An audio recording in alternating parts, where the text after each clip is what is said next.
सभी मित्रों को नमस्कार, जय हिंद।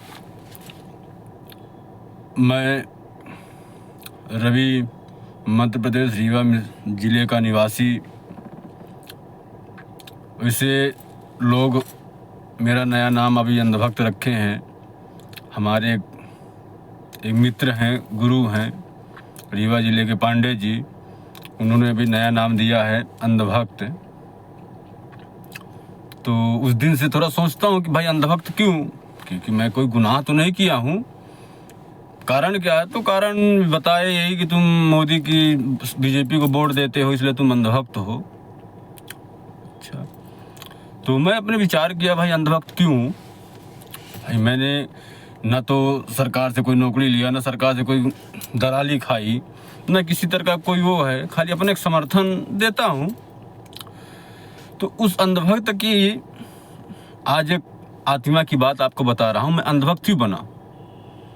कांग्रेस की, नेहरू गांधी खानदान की गंदी राजनीतिक जो मानसिकता थी, उसके विरोध में अंधभक्त पैदा होते हैं। अब मैं भी वही हुआ हूँ। तो मैं अंधभक्त, आज सभी हमारे जो भारत के भारतीय हैं जो हमको अंधभक्त बोलते हैं, उनको भी मैं बारंबार प्रणाम करता हूँ। हमारे गुरु हैं, कांग्रेस के बहुत बड़े नेता हैं, मध्य प्रदेश के हैं, रीवा जिले के नेता हैं नहीं, लेकिन नेता बोलते हैं कि नेता हूँ मैं और प्रवक्ता भी हूँ। तो मैं एक वचन देता हूँ आप लोगों को, पाकिस्तान को कभी अलग मत समझिए, वो भारत का अभिन्न अंग है। पाकिस्तान भारत का अभिन्न अंग है, उसको कभी अलग मत समझो। और मैं वचन देता हूँ, आज 15 अगस्त 2024 को ये अंधभक्त वचन देता है आपको कि पाकिस्तान अपना 100वां स्वतंत्रता दिवस नहीं मना पाएगा।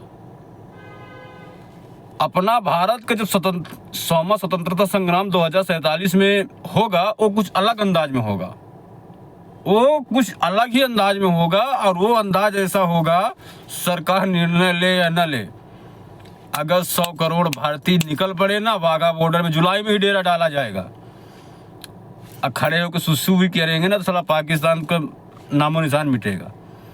इसलिए अंधभक्त ऐसे नहीं पैदा हुआ है, अंधभक्त हम हैं, लेकिन हमारे भारत माता को दाग दाग किया गया है नेहरू गांधी खानदान के द्वारा, इसलिए हम अंधभक्त बने हैं। और बाकी मुझे अंधभक्ति से कोई वो नहीं मिलता। इसलिए है कांग्रेस के मित्रों, जरा सोचो, आज 15 अगस्त है, आज देश आज़ादी का जश्न मनाता है, लेकिन यही 15 अगस्त 1947 के एक दिन पहले अंग्रेजों की गंदी मानसिकता का शिकार भारत के हमारे राजनेताओं हुए थे। और उसमें मलाई खा करके देश के टुकड़े किए, भारत माता के आंचल को खंड खंड किए और नाम दिए आज़ादी। लेकिन उस आज़ादी में करीब 10 लाख शवों को 100 जो उस पे पैर धर के आज़ादी का खुशी मनाई गई थी। वो कैसी आज़ादी, कैसी आज़ादी दे दी हमें। आज़ादी बेगर खड़ा के बिना ढाल, सामरवती के संग तूने कर दिया कमाल। तो जब सब कुछ चरखे से थे, तो फिर करोड़ों कुर्बानी कहाँ थी? उसकी बलिदान का जवाब कौन देगा? और उन बलिदान का सवाल जवाब मांगने में लोग कहते हैं अंधभक्त है, ये मोदी का गुलाम है, ये बीजेपी का गुलाम है, ये आरएसएस का गुलाम है। भैया इनको सबको साइड कर दो। तो इसका जवाब कांग्रेस को तो देना पड़ेगा। तुम्हारे पूर्वजों ने वो अपराध किया है भारत के साथ में। कहते हैं कि आज़ादी कांग्रेस दिलवाई है, तो आज़ादी दिलवाई तो फिर क्यों भारत का टुकड़ा हुआ? इसका जवाब कोई नहीं देता। पंडित जी भी नहीं देते, पंडित जी के वंश भी नहीं देते, और पंडित जी के जो मानस पुत्र बैठे हैं जो गांव गांव गली गली में, इनसे भी नहीं आता है। उसका जवाब तो तुमको देना पड़ेगा ना भैया। आज़ादी की बात करते हो, जब अंग्रेज चरखा चलाने के लिए चले गए थे, तो फिर उनकी गंदी मानसिकता जो भारत को खंड खंड करने के लिए, उसको तुम क्यों स्वीकार किए?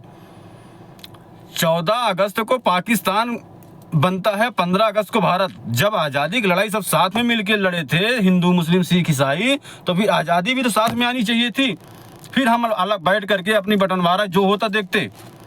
लेकिन पहले पाकिस्तान, एक दिन पहले 14 अगस्त को पाकिस्तान बनता है, 15 अगस्त को भारत बनता है, और उसमें फिर क्या मार काट हुई है, कितने कुर्बानी, कितने लाख बच्चे अनाथ हुए, विधवा हुई, माँ बहन का आंचल छिन गया, कितने अपने मातृभूमि से बेदखल हो गए, उसका जवाब वो पाप का एक एक बूंद का कतरा से जो उत्पन्न अंधभक्त पैदा हुए हैं। कहते हैं ना, उन पाप जितना नेहरू गांधी खानदान ने भारत की इस धरती में अधर्म में अत्याचार किया है, उस अधर्म अत्याचार से एक एक कतरे से ऐसे ऐसे अंधभक्तों का जन्म हुआ है, जो आज हमको, मेरा जहां तक अनुमान है, 60 से 70% अंधभक्त बैठे हैं जो इस नीति का विरोध करते हैं।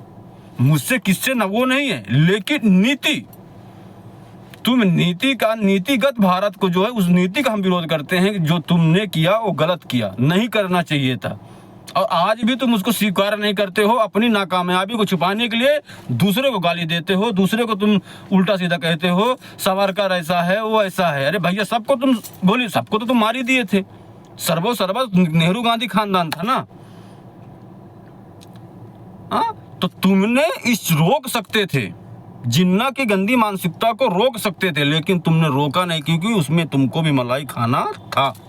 ये बात तुम मानो या ना मानो, अंग्रेज के मानस पुत्रों, कांग्रेसियों, लेकिन ये बात सत्य है। इसका जवाब भारत मांगेगा।